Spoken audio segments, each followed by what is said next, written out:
低买高卖是每个进入市场的人的愿望，动态平衡持仓就是解决这个问题的。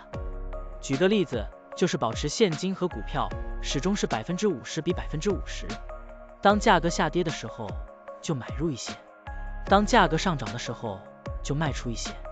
这样做，通过低买高卖维持仓位比例的均衡，即使价格经过一定时间的震荡又回到原位，也可以获得波动的收益。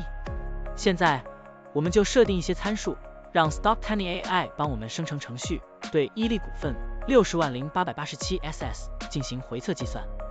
设定参数如下：检查间隔，每周五按照收盘价检查一次；价格梯度，每变化10%就启动买入或者卖出操作；运行时间从2023年1月1日到2024年4月30日；交易手续费设定为0.30%。这样设定节省了盯盘的时间和操作次数。好了，按照上面的设定，程序运行的结果是累计交易2次，期末持仓价值94784.10元，盈利负5.22%。相比持仓不动，多盈利2.63%。如果你希望更频繁的交易，可以把参数修改为持股仓位70%，每天按照收盘价检查一次持仓，每变化5%就进行平衡，这样就可以得到新的回测结果。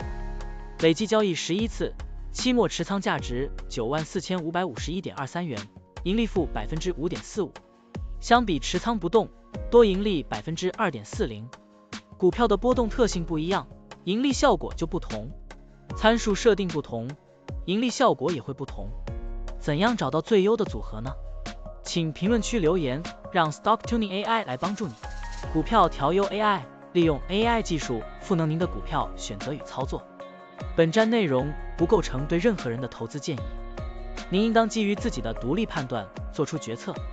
扫描二维码获取文字稿，欢迎点赞、评论、转发。